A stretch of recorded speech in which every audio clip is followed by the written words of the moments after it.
अस्सलामुअलैकुम and welcome to my YouTube channel IT education and smart learning. उम्मीद करता हूँ आप सब खैरियत से होंगे। जैसा कि आप जानते हैं कि 2025 आने वाला है, तो माइक्रोसॉफ्ट वर्ड के अंदर एक हम डेसेंट सा ग्रीटिंग कार्ड कैसे क्रिएट कर सकते हैं, वो भी कुछ ही मिनट्स के अंदर बहुत ही आसान तरीके से। तो माइक्रोसॉफ्ट वर्ड के अंदर आप भी एक ब्यूटीफुल एंड डिसेंट सा ग्रीटिंग कार्ड क्रिएट कर सकते हैं अपने दोस्तों के लिए। तो वीडियो को स्टार्ट करने से पहले अगर आप मेरे चैनल के ऊपर फर्स्ट टाइम आए हैं तो काइंडली मेरे चैनल को सब्सक्राइब कीजिएगा एंड वीडियो अच्छी लगे तो लाइक भी कीजिएगा। तो आपने वीडियो को एंड तक देखना है ताकि आपको अच्छे से समझ आ सके। तो स्टार्ट करते हैं। आपने एमएस वर्ड को ओपन कर लेना है। ओपन करने के बाद आपके सामने कुछ इस तरह का इंटरफेस शो हो जाएगा। यहाँ पे जो पहला काम है, आपने लेआउट टैब के अंदर जाना है और अपने पेज का सेटअप कर लेना है। ठीक है, यहाँ पे आपको लेफ्ट साइड पे साइज का ऑप्शन मिलेगा, इसके ऊपर आप क्लिक करेंगे और यहां से आपने A5 को सिलेक्ट कर लेना है।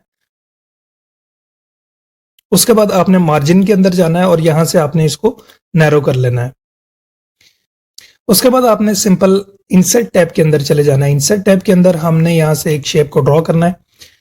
यहां से हम इस तरह की एक ट्राइंगल को ड्रॉ करेंगे। ठीक है, यहां पे मैं कुछ इसको इस तरह से ड्रॉ करता हूं।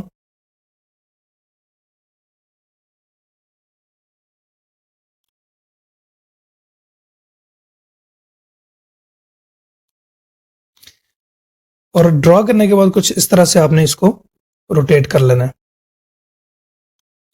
रोटेट करने के बाद आपने यहां पे इसको कुछ इस तरह से बड़ा कर लेना है। उसके बाद यहां पे आपने शेप आउटलाइन पे चले जाना है। आउटलाइन पे जाके आपने यहां पे इसको कर देना है नो आउटलाइन। और यहां पे आप शेप फिल के अंदर जाएंगे और यहां से आपने इसको अपनी पसंद का कोई भी एक कलर दे देना है। मैं यहां पे इसको डार्क रेड दे देता हूं। ठीक है, इस तरह से कुछ शेप हमारी बनके रेडी हो चुकी है। उसके बाद हमने यहाँ पे क्या करना है कि कुछ डिजाइन क्रिएट करना है। डिजाइन क्रिएट करने के लिए आपने फिर से इंसर्ट टैब के अंदर जाना है। इंसर्ट टैब के अंदर जाने के बाद आपने यहाँ पे शेप्स के ऑप्शन में जाना है और यहां से आपने एक सर्कल को ड्रॉ करना है। ठीक है,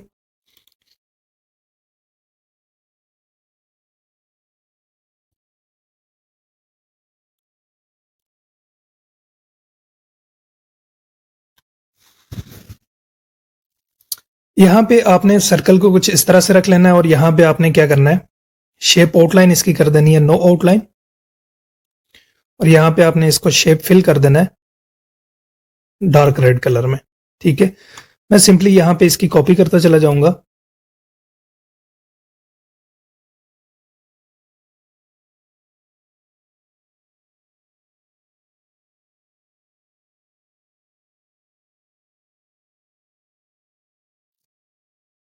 कुछ इस तरह का डिजाइन यहाँ पे बन के हमारा रेडी हो चुका है। अब यहाँ पे हमने नेक्स्ट काम क्या करना है, इन सबको एक ग्रुप बना लेना है। ठीक है, तो मैं यहाँ पे जल्दी से इनको एडजस्ट कर लेता हूँ।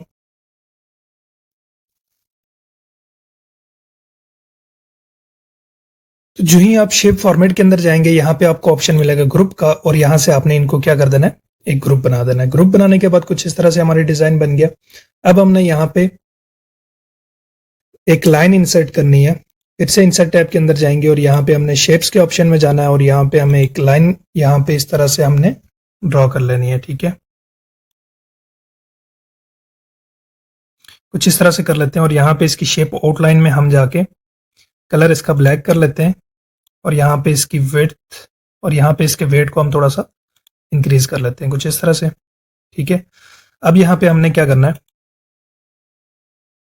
फिर से इंसर्ट टैब के अंदर जाना है और यहाँ पे हमने शेप्स के ऑप्शन में जाना है और यहाँ से हमने इस वाली शेप को इंसर्ट करना है।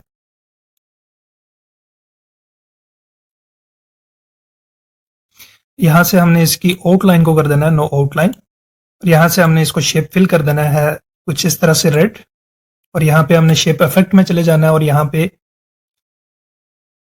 शेडो के ऑप्शन में जाएंगे और कुछ इस तरह से शेडो यहाँ पे इंसर्ट कर देंगे और फिर से इफेक्ट में जाएंगे। यहाँ से हमने रिसेट में जाके यहाँ पे हमने कुछ इस तरह का शेप ले लेनी है।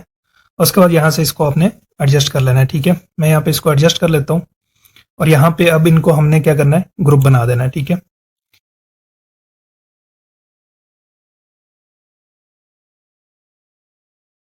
तो आपने यहाँ पे इसको एडजस्ट कर लेना है। यहाँ से अब हमने एक इसकी डुप्लीकेट कॉपी लेनी है और उसको यहाँ पे हमने कुछ इस तरह से एडजस्ट कर लेना है। फिर से कंट्रोल डी करेंगे।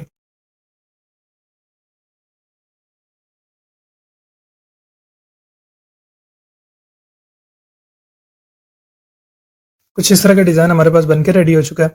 अब हमने यहाँ पे क्या करना है कि यहाँ पे एक फ्लावर यहाँ पे ऐड करना है। मैंने ऑलरेडी डाउनलोड करके रखा हुआ, आपने गूगल से डाउनलोड कर लेना है। ठीक है, मैं सिंपली यहाँ पे कॉपी पेस्ट कर लेता हूँ।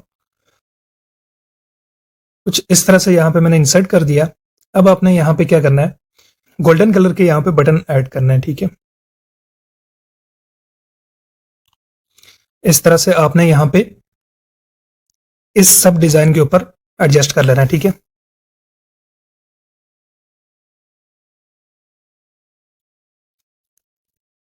तो ये कुछ इस तरह का डिजाइन हमारे पास बन के रेडी हो चुका है। बहुत ही खूबसूरत लग रहा है दोस्तों।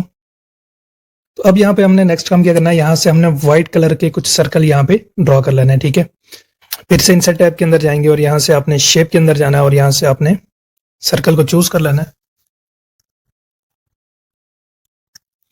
कुछ इस तरह से आपने ड्रॉ कर लेना है। यहाँ से आपने इसको कर देना है नो आउटलाइन और यहाँ से आपने शेप फिल क्या कर देना है, व्हाइट। ठीक है, मैं इसकी कॉपी ले लेता हूँ। थोड़ा सा इधर सेलेक्ट कर लेता हूँ, फिर इसकी कॉपी लेता हूँ, थोड़ा सा इधर सेलेक्ट कर लेता हूँ। अब आपने क्या करना है कि इन सबको सेलेक्ट करके एक ग्रुप बना लेना है। ठीक है,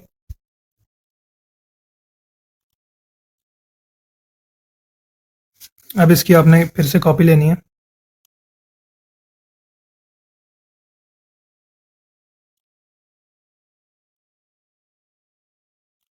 यहाँ पे एडजस्ट कर लें, फिर से एक डुप्लीकेट कॉपी ले लें। मैं यहाँ से जल्दी पे इसको कर लेता हूँ, आपने भी इसको कर लेना है। ठीक है, तो कुछ इस तरह से हमारे पास यहाँ पे डिजाइन बन के रेडी हो चुका है। ठीक है, अब हमने नेक्स्ट काम क्या करना है, नेक्स्ट काम हमने ये करना है कि यहाँ पे हमने टेक्स्ट ऐड करना है। टेक्स्ट ऐड करने के लिए इंसर्ट टैब के अंदर जाएंगे और यहाँ पे हमें टेक्स्ट बॉक्स का ऑप्शन मिलेगा, इसके ऊपर आपने क्लिक करना है। क्लिक करने के बाद यहाँ पे आपको ऑप्शन मिलेगा ड्रॉ टेक्स्ट बॉक्स। यहाँ पे आपने सिंपली उसको इस तरह से ड्रॉ कर लेना है। ठीक है, यहाँ पे मैं लिखता हूँ हैप्पी न्यू ईयर। इस सब को आपने क्या करना है, सेलेक्ट कर लेना है। सेलेक्ट करने के बाद होम टैब के अंदर जाएंगे और यहाँ पे आपने इसके फॉन्ट को कर लेना है चेंज। यहाँ पे मैं इसके इस फॉन्ट को रख लेता हूँ और यहाँ पे आपने इसके साइज को थोड़ा सा इंक्रीज कर लेना है। ठीक है, कुछ इस तरह से। और यहाँ पे आपने इसको क्या कर लेना है, सेंटर कर लेना है। सेंटर करने के बाद आपने यहाँ पे इसका शेप थोड़ा सा कुछ बढ़ाना है, कुछ इस तरह से। यहाँ पे मैं कुछ इस तरह से इसको रोटेट कर लेता हूँ। ठीक है, ये हमारे पास बन के रेडी हो चुका है। अब हमने यहाँ पे इसकी एक कॉपी लेनी है, कंट्रोल डी करेंगे और इसको हम सीधा कर लेंगे कुछ इस तरह से। यहाँ पे हम टेक्स्ट ऐड करेंगे। यहाँ पे हमने इसके साइज को थोड़ा सा बढ़ाना है। उसके बाद यहाँ से इसके फॉन्ट को आपने चेंज कर लेना है।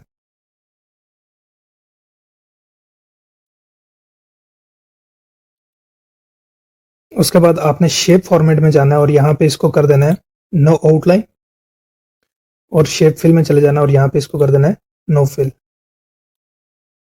अब हमने यहाँ पे फिर से इंसर्ट टैब के अंदर जाना है,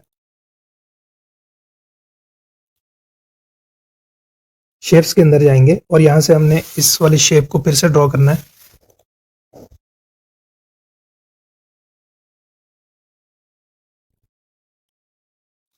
यहाँ पे हमने चले जाना है शेप आउटलाइन में।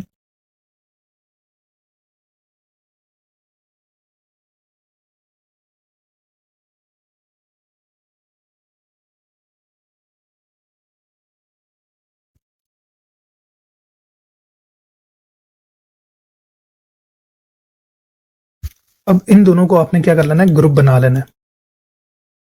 ग्रुप बनाने के बाद इनकी हमने एक कंट्रोल डी डुप्लीकेट ले लेनी है और यहाँ पे आपने इसको सिंपली यहाँ पे पेस्ट कर लेना है। तो ये फाइनली हमारे पास बन के रेडी हो चुका है हमारा डिजाइन। उम्मीद करता हूँ आपको बहुत ही पसंद आया होगा। ऐसी मजीद इंटरेस्टिंग वीडियोस के लिए आपने मेरे चैनल को सब्सक्राइब करना है, और अगर वीडियो अच्छी लगी है तो काइंडली लाइक भी कीजिएगा। मिलते हैं अपनी नेक्स्ट वीडियो के अंदर, तब तक अपना ख्याल रखिएगा। अल्लाह हाफिज।